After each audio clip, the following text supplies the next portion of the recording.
Well, anxiety isn't just an adult issue. Millions of children struggle with it too, and their parents may actually be hurting rather than helping them without even knowing it.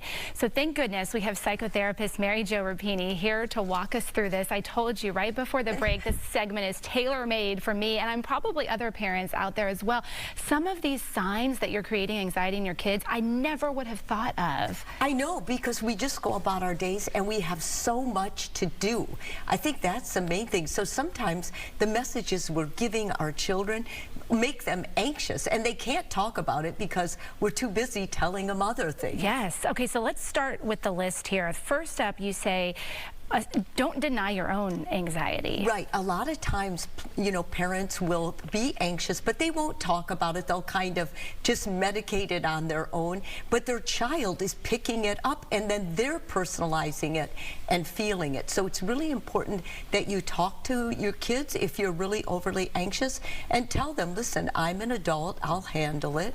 And then do some coping mechanisms that they can actually watch and mentor. I think if you do have a problem and the anxiety is coming from your child, then taking them aside, maybe out for a date or a walk, and then telling them, listen, what you're doing right now is making me anxious. Yes. And then listen to them and validate what they're saying. And then model the coping mechanisms for your child, like taking a deep breath, going for a walk. Right. Okay, and number two, you say if you're you shouldn't avoid conversations about feelings. That's right. A lot of times, if we're all honest, we're like, I know my child's got a tummy ache or headache, but if I open that Pandora box and say, how do you feel?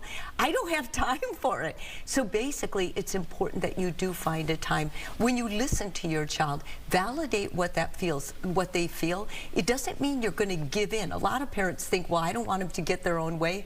Nobody's telling you to do that, but when kids feel heard, their anxiety goes down. This one makes sense, and it's a big one. Hovering over your child or being too cautious, constantly saying, don't do that, don't do that.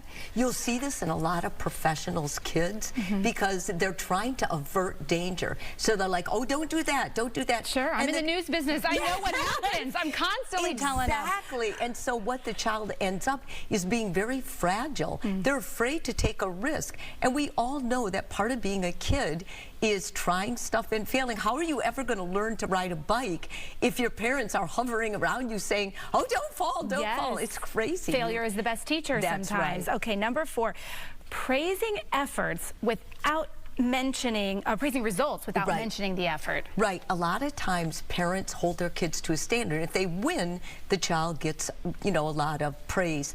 It's important that you look at how hard your child is trying and notice the little things. Like, I liked the way you were compassionate with your teammate. I liked the way you showed good sportsmanship. It's not about winning. When you make everything about winning, you put pressure and overwhelming senses on your kids. They end up giving up. That's that failure to thrive.